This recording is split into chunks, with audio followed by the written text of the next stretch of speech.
Daniel. Now, I would like to ask Ms. Benita Johnson to please join me on stage. My legs are shaking. I'm about to read something, but it's really, really hard, so I will ask her to help me out.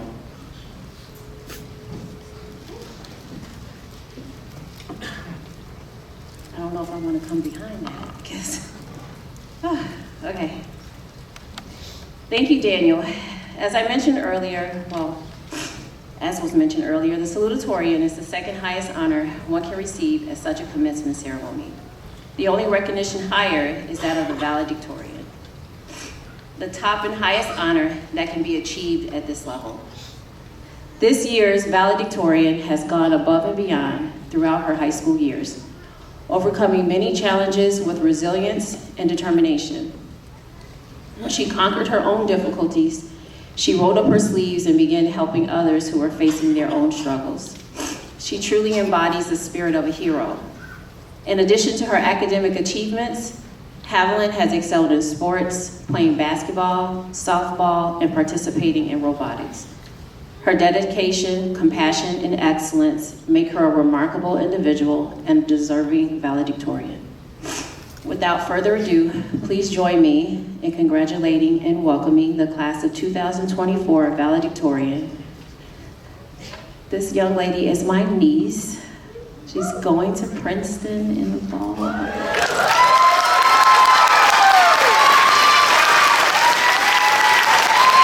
the winner of the Bill Gates Scholarship Award is Havilyn. Thank you.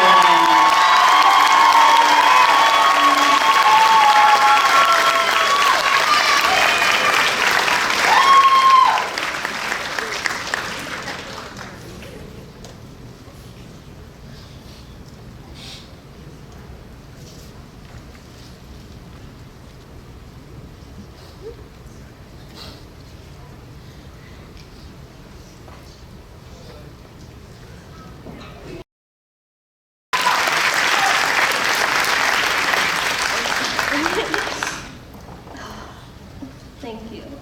I love you.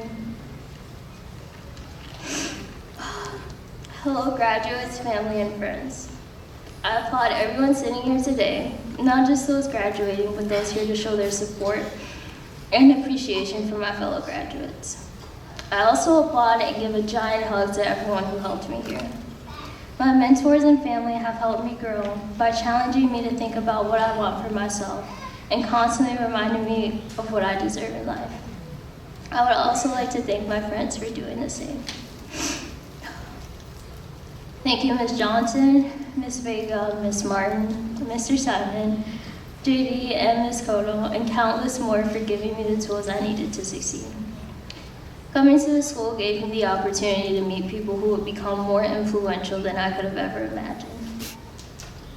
I was extremely shy when I first entered HSA. I broke out of my shell by participating in robotics, thanks to Mr. Oz and Mr. Chauvin, and becoming an ambassador for our team as well as our school.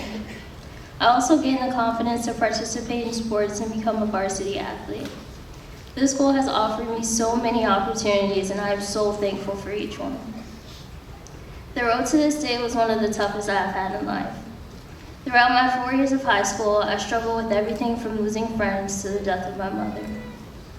It was the ultimate test of my resilience, the capacity to withstand the unexpected. Everyone in this room has had a challenge faced in their lives. For my father, it was immigrating to the United States at a young 23 with a heavy accent.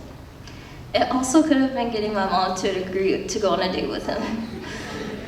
They worked at the same bank, and they got on the elevator together, and my dad asked her out for lunch, and she said, huh? Because she didn't understand what he was saying. So he asked her again, and she said, yeah, sure. And he said, great, see you then. And she was like, wait, what? And that was how they met. My grandfather's experience wasn't as comedic. He stopped his education, missing out on opportunities in order to work and take care of his family. For me, it was the earth-shattering heartbreak of losing my mother, LaToya Johnson, the most important, brilliant, and beautiful human being who gave me everything. She created 3 amazing people, one better than the others, and taught each of us to live life with confidence and without regrets. I felt so confused and unprepared to live a life without her that it almost broke me, emotionally, physically, and mentally. but I'm forever grateful that she taught me the resilience because it got me here today. I remember how she lived. It gave me the courage, inspiration, and support I needed to continue, with the strength and confidence to hopefully inspire you as she did me. My mother had my brother at 19 years old. She continued on to get a bachelor's and master's degree.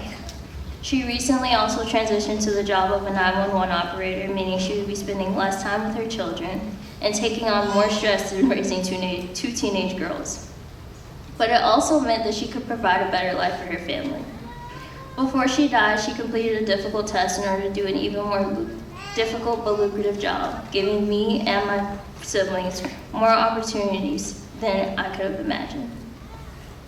By teaching me the value of being able to adapt to whatever life event may happen and not letting it break me, I was able to come on stage and address you all today.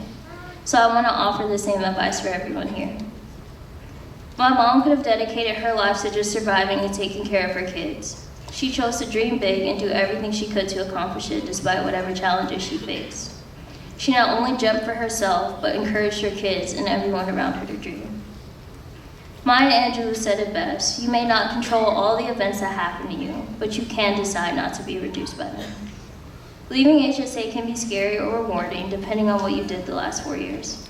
Whatever you do is going to be vastly different from high school, but no matter what happens, be unwavering in the face of adversity.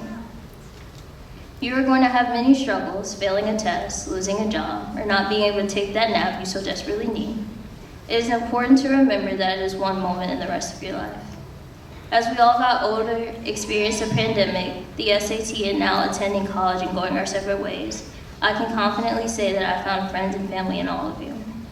The last 4 years have been challenging, chaotic, and tear-filled, but I would not change it. And I thank all of you for allowing me to get to know you, grow with you, and become the great individuals we were all destined to be. Congratulations, class of 2024, and good luck to everyone.